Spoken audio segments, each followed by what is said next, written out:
That was nice work today, Presley. You're closing in on that B minor more than I thought. I wasn't expecting it to be, you know, I thought it would be a more hesitant thing than it was, but that was good work. Now, I'm not going to talk to you about the rhythm. I'm just going to show you some of the lead stuff that we were doing. Let's look at where our fingers go first, okay? It's important which finger you use. This has to be the ring finger, your third finger, and we're on the G string. We're sliding from fret number 7 to fret number 9. And you don't want to linger on the 7. The 7 is just there to give you some place to slide from, okay? You don't really want to hear that note. You really just want to hear the slide and then hear the note at the 9th fret. This is what I'm talking about. You're not really aware of this note so much. You're aware of this note, but you have to pick some place that you want to slide from. So this is it. This is the 7th fret. So just a quick slide from 7 to 9. And those were all down strums that I was doing just now. See what this does? It puts your first finger in a position so you can grab that next note, which happens to be on the neighboring string, the D string, at the 7th fret. So you can practice just a little bit of this. It's nice to work in small bite-sized pieces. It's good for your mind because you can hang on to that information more easily. And it's good for your fingers too because muscle memory is what we're ultimately after. Getting it from the mind into the fingers, and that's just down to correct repetition. So you could just do that.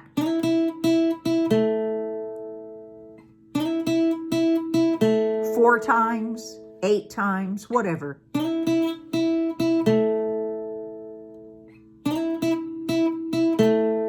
There. Now, here's the next thing we did.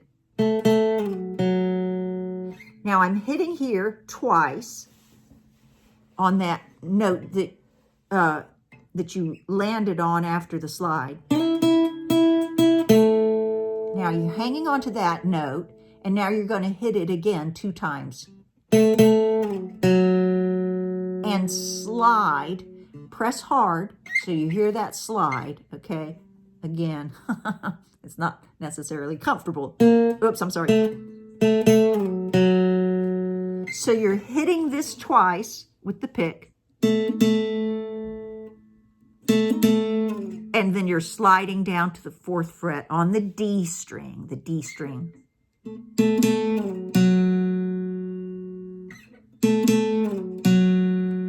And again, turn this into a little micro drill, okay? Try getting the habit of doing at least 4 repeats of that. Maybe do it 8 repeats or whatever. The more correct repetition, the easier it's going to get from your head into your fingers. And then is when it's fun to play. Okay, so now remember what we talked about where this can feel like a long distance. Okay, sneak up on it if that helps. You can go.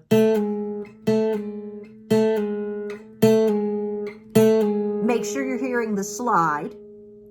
Then go from 7 to 5. And then go for the real thing.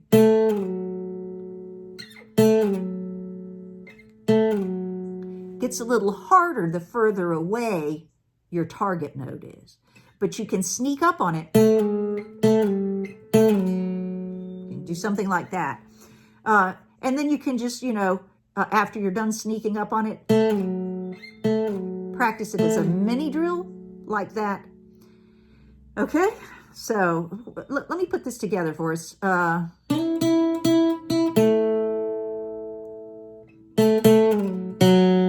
then when you slide back to here, you have to hit the note again, okay? Da-dum, da. we have a hand shift here. We're going to move our hand back to second position. We're still on the D string. This is the last part that we didn't get a whole lot of time with, but let me show it to you. Remember, I told you there were just 3 notes that you're responsible for here. Bum, bum, bum. Those are the 3 notes. Bum, bum, bum. Okay? Now, the way you do them makes a difference, and we'll look in more depth at this next week, but I do want to go ahead and put it down here on the video for you if you are inclined to tackle it yourself. So we're at the 2nd fret of the D string, and we're going to do a hammer. So what that involves, I'm going to bring this hand into the shot. I did 1 hit on the string, and then this finger plays the 2nd note. This is a hammer-on. Now, if your hammer-on doesn't sound as clean as what I'm doing, that's all right. Isolate it, practice it, and you'll get it.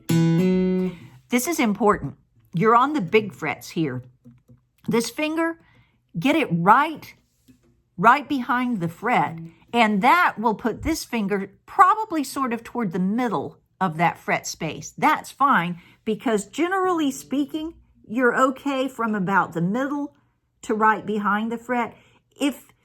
Watch what happens and how this falls apart if I start in the middle here.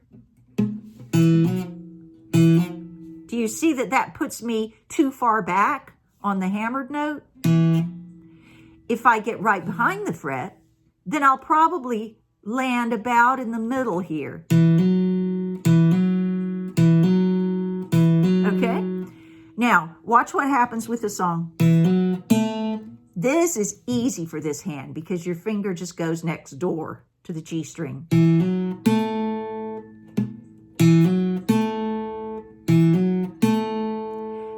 There. And then after that, you come back to the 4.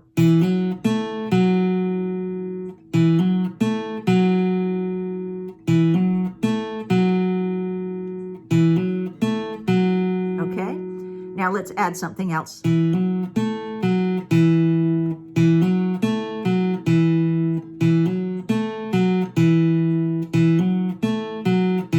We're just building this a note at a time. Okay, so then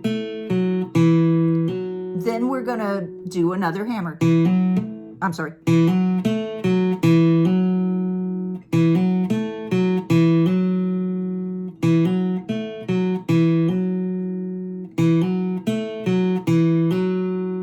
Okay, there's your 2nd hammered thing in here.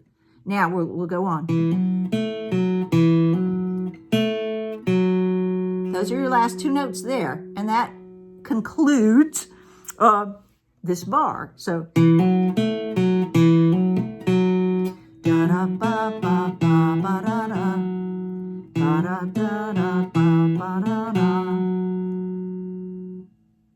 actually, I should probably take it to the next bar, just 1 single note, because it makes better sense musically.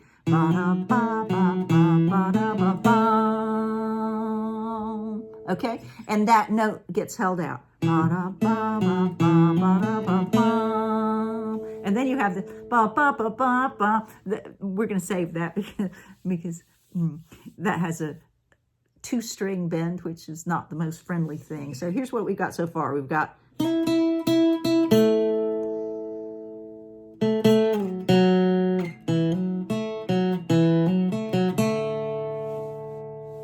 there you are. Nice work. Pick how much of this you want to spend time on, okay? I'm not expecting to hear it super polished there, especially toward the end of what we were doing. But get as much of it done as you feel like you can devote the time to. And I hope that you guys have a great Thanksgiving, and I'll look forward to seeing you next week, Presley. Good work today. Sounding good.